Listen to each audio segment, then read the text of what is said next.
गई। चलो मैं तुम्हें एक संदूक के अंदर बंद कर देती हूँ। यदि तुम्हें उस राक्षस ने देख लिया तो वह तुम्हें मार डालेगा। इतना कहकर वह लड़की उसे एक संदूक के अंदर बंद कर देती है। कुछ ही देर में वह राक्षस भी वहां पर आ जाता है।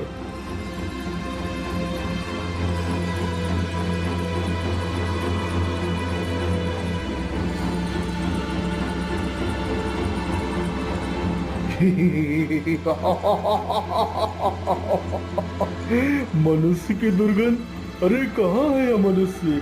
जल्दी से उसे मेरे सामने लेकर आओ। अरे आप ये कैसी बातें कर रही हैं? आज आपकी तबीयत तो ठीक है ना? अचानक से आपको मनुष्य की दुर्गंध कहाँ से आ रही है? यहाँ पर तो मेरे अलावा और कोई भी नहीं है। अच्छा अच्छा ठीक है, हो सकता है यह मेरा भ्रम हो। अजी ये सब छोड़िए ना। आप रोज रोज इतनी देर से आती हैं। मुझे आपकी बहुत चिंता लगी रहती है। कहीं आपको कुछ हो गया तो मेरा क्या होगा? मेरी प्रिय, तुम बिल्कुल भी चिंता ना करो, मुझे कोई भी नहीं मार सकता।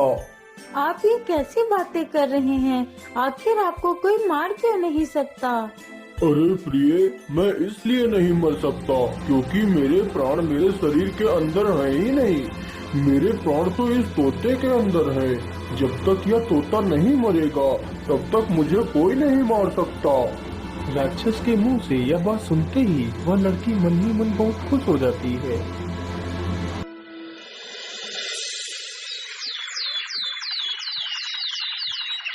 अगले ही दिन वह राक्षस कहीं घूमने के लिए बाहर चला जाता है। तभी वह लड़की अंदर जाती है और उस संदूक को खोल देती है और राजकुमार से सारी बात बता देती है। राजकुमार तुरंत उस तोते को पकड़ता है और उसकी गर्दन काट देता है। गर्दन कटते ही वह राक्षस वहीं पर ढेर हो जाता है। फिर राजकुमार उसी लड़की से विवाह कर लेता है और वहीं पर रहने लगता है।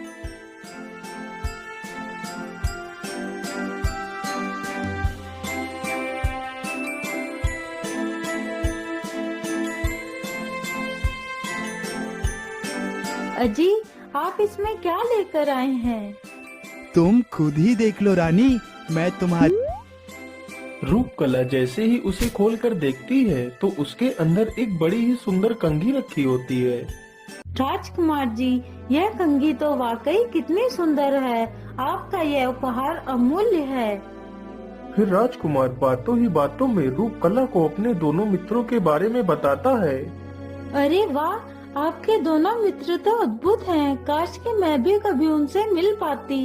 एक दिन की बात है, रानी उस कंघी से अपने बाल संवार रही थी।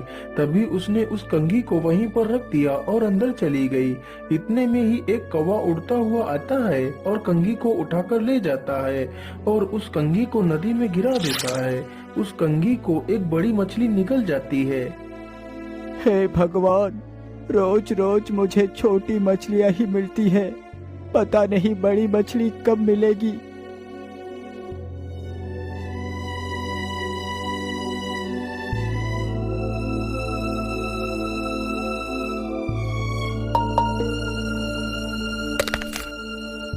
मछुआरा जल्दी से अपना कांटा पानी में डालता है और चुपचाप वहीं पर खड़ा हो जाता है।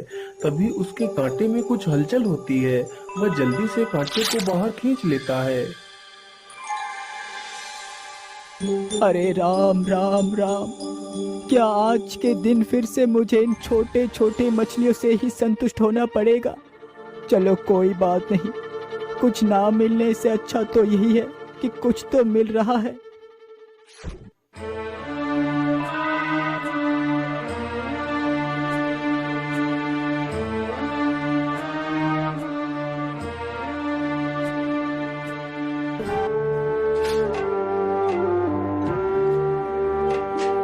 अरे मुझे लगता है मेरे कांटे में फिर से कोई मछली फंस चुकी है। चलो जल्दी से इसे बाहर खींच लेता हूँ।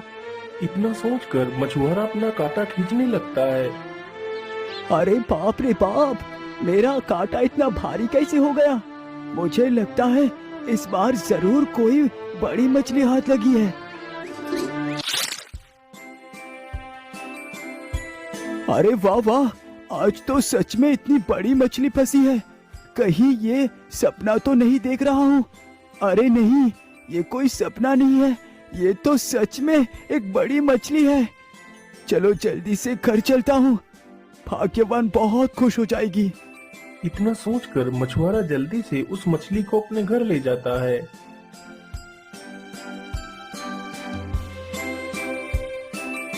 अरे वाह, आपने तो कमाल ही कर दिया। आज आप इतनी बड़ी मछली लेकर आए हो। लेकिन भाग्यवान, इतनी बड़ी मछली को खरीदेगा कौन?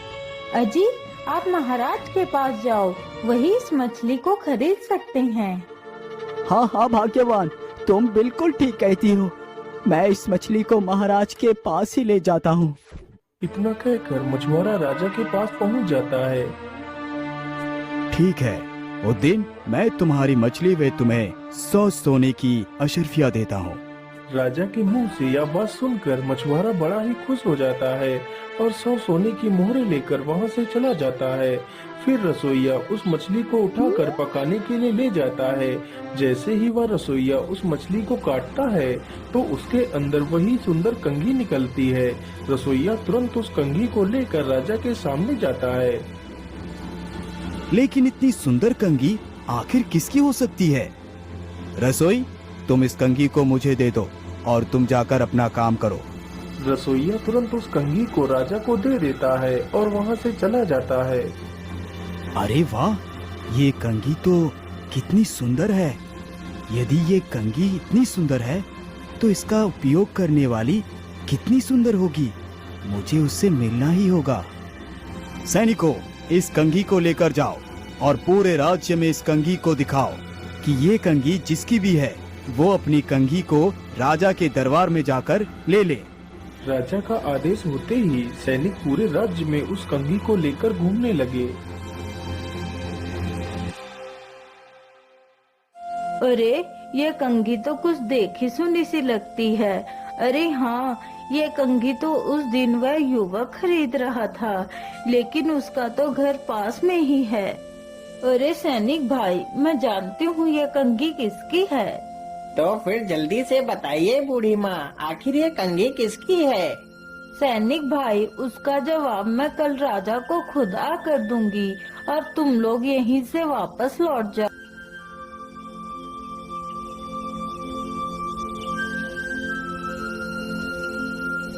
अगले ही दिन वह बूढ़ी महिला राजा के दरबार में पहुंच जाती है। महाराज, मैं उस औरत को यहाँ पर ला सकती हूँ। ठीक है रामकली, यदि तुमने ऐसा कर दिया तो मैं तुम्हें इतना धन दूंगा कि तुम्हारी 7 पुश्तें बैठकर खाएगी। इतना सुनते ही वह बूढ़ी महिला बहुत खुश हो जाती है और जल्दी ही राजकुमार के घर पहुंच जाती है। महारानी जी, कृपा कर मुझे किसी काम पर रख लीजिए। यदि मुझे काम नहीं मिला तो मैं भूखों मर जाऊंगी। बूढ़ी महिला की ये बात सुनकर राजकुमार को उस पर दया आ जाती है। अच्छा अच्छा, ठीक है माता जी, आप आज से ही हमारे घर में काम कर सकती है। उसी दिन से वह बूढ़ी महिला उन्हीं के घर में काम करने लगती है।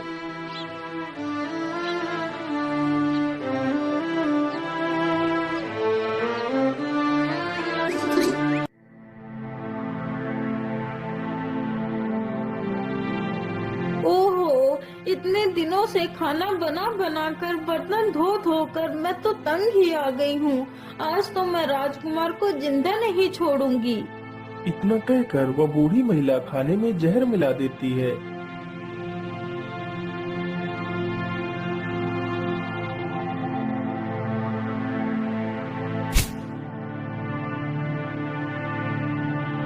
बेटा, खाना तैयार हो चुका है। बेचारा राजकुमार उस जहर मिले हुए खाने को खा लेता है। खाना खाते ही राजकुमार जमीन पर गिर जाता है। अरे प्रिय, मुझे क्या हो रहा है? मेरा पूरा शरीर अकड़ रहा है, मेरी सांस धीमी पड़ रही है। अरे, आपको क्या हो गया जी? अरे बूढ़ी माँ, आपने इन्हें क्या खिला दिया? मैंने तो कुछ भी नहीं खिलाया। मैंने तो सिर्फ खाना ही खिलाया था। रूपकला उस खाने की जांच करने के लिए उस खाने में से एक टुकड़ा उठाती है और पास में बैठे कौवे को डाल देती है टुकड़ा खाते ही कौवा वहीं पर मर जाता है। अरे दुष्ट बुढ़िया, मैं तुझे जिंदा नहीं छोड़ूंगी। चल महाराज के पास, अब वही तुझे सजा देंगे। रूपकला तुरंत उस बुढ़िया चल को महाराज के पास, अब वही तुझे सजा देंगे। रूपकला तुरंत उस बुढ़िया को लेकर राजमहल में पहुंच जाती है, लेकिन राजा तो उसकी ताक में ही था कि कब वह बुढ़िया उसे लेकर उसके दरबार में आएगी। रूपकला ने सारी कहानी राजा को बताई। महाराज, इस दुष्ट बुढ़िया को कड़ी से कड़ी सजा मिलनी चाहिए। सैनिकों, इस बुढ़िया को लेकर जाओ और कारागार में डाल दो। राजा का आदेश होते ही सैनिक तुरंत उस बुढ़िया को वहां से ले जाते हैं। मैं तुमसे कुछ पूछना चाहता हूँ। बोलिए महाराज, आप क्या पूछना चाहते हैं? तुम्हारे साथ और कौन कौन रहता है? महाराज, मेरा उनके अलावा इस दुनिया में और कोई भी नहीं था। तुम्हारी इस दशा को देखकर मुझे बहुत दुख हुआ, इसीलिए यदि तुम चाहो तो मैं तुम्हारे साथ विवाह करना चाहता हूँ। नहीं महाराज, अब मैं विवाह नहीं करूँगी।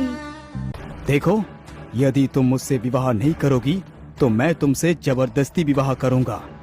भला इसी में है कि तुम मुझसे विवाह कर लो। हे भगवान, अब मैं क्या करूं? कैसे बचूं इस राक्षस से? ठीक है महाराज, मैं आपसे विवाह करने के लिए तैयार हूँ, लेकिन महाराज हमारे यहाँ का रिवाज है कि विवाह तय होने के बाद विवाह 6 महीनों के बाद ही हो सकता है, तो इसलिए आपको 6 महीने तक इंतजार करना होगा। ठीक है रूपकला, मैं 6 महीने तक तुम्हारा इंतजार करूंगा। ठीक है महाराज, अब आप मुझे आज्ञा दीजिए, मैं अपने पति का अंतिम संस्कार करने जाना चाहती हूँ। ठीक है रूपकला, तुम्हें जाने की अनुमति है, लेकिन जल्दी ही वापस आना, मैं तुम्हारा इंतजार करूंगा। रूपकला जल्दी से जाती है और अपने पति की लाश को एक संदूक में छिपा देती है और वापस राजमहल में चली जाती है। राजा ने रूपकला के लिए एक अलग घर बनवा दिया और उसके चारों ओर सैनिकों का पहरा लगा दिया।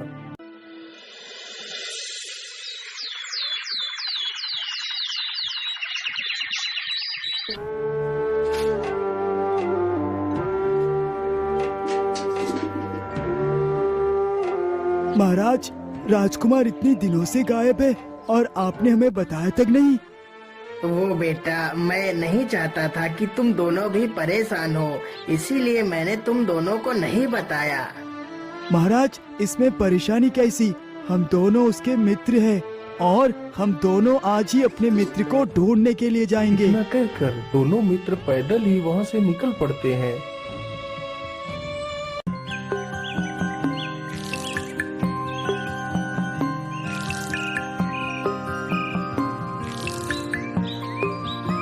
वे दोनों मित्र चलते चलते उसी राज्य में पहुंच जाते हैं।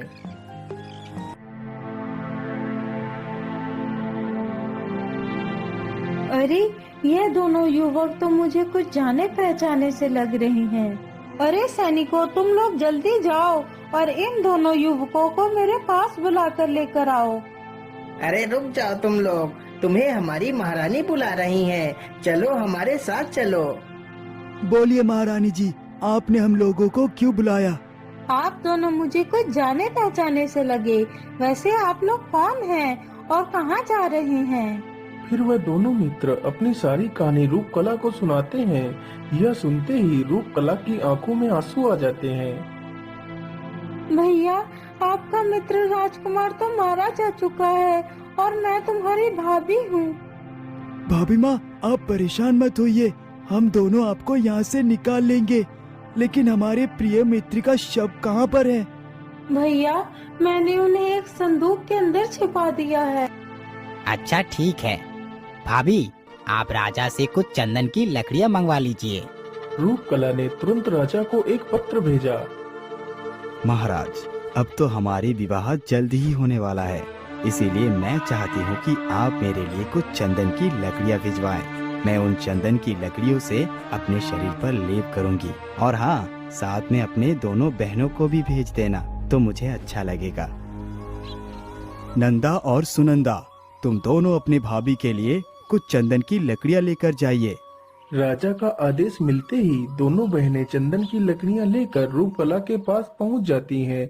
वहां पर उन दोनों की मुलाकात राजकुमार के मित्रों से हो जाती है। वह दोनों राजकुमारियां उन दोनों युवकों पर मोहित हो जाती हैं। दोनों मित्र भी उन दोनों को पसंद करने लगते हैं। जो लड़का बढ़ई का था वह जल्दी से चंदन की लकड़ियां लेता है और अपने मंत्रों से एक झोपड़ी तैयार कर देता है। पांचों लोग उसी झोपड़ी में बैठ जाते हैं। हे जादुई घर, हमें हमारे मित्र के पास लेकर चल। इतना कहते ही घर तुरंत वहां से उड़कर वहीं पहुंच जाता है जहां राजकुमार का शव रखा हुआ था। रूपकला जल्दी से उन दोनों मित्रों को राजकुमार के शव के पास ले जाती है। जैसे ही ब्राह्मण का लड़का अपने मंत्र पढ़कर राजकुमार को स्पर्श करता है तो राजकुमार पुनः जीवित हो जाता है। यह देखकर रूपकला राजकुमार से लिपट जाती है। राजकुमार जी, आप मुझे छोड़कर कहाँ चले गए थे? अरे रूप, तुम दुखी मत हो, अब मेरे दोनों मित्र आ गए हैं। अब हमें कुछ भी नहीं होगा। चलो मित्र, यहाँ से जल्दी चलो। फिर वह सारे लोग उस घर की सहायता से अपने राज्य वापस लौट जाते हैं और राजा की दोनों बहनों का विवाह राजकुमार के दोनों मित्रों के साथ हो जाता है। उधर जब राजा रूपकला के महल में आता है तो देखता है वहाँ पर कोई भी नहीं है। हाय हाय, मेरी रूपकला, तुम मुझे छोड़कर कहाँ चली गई? तुम तो चली गई और साथ में मेरी दोनों बहनों को भी लेकर गई। मैं तो डूब गया, बर्बाद हो गया। तो फिर सुना वजीर के लड़के, सच्चे मित्र ऐसे होते हैं जो अपने मित्रों के लिए अपनी जान भी कुर्बान कर देते हैं। हाँ हाँ शेर भाई, मैं आपकी बात पूरी तरह समझ गया। लेकिन बेटा, तुम घबराओ मत, मैं तुम्हें कुछ भी नहीं करूँगा। तुम यहाँ से आराम से अपने घर वापस जा सकते हो।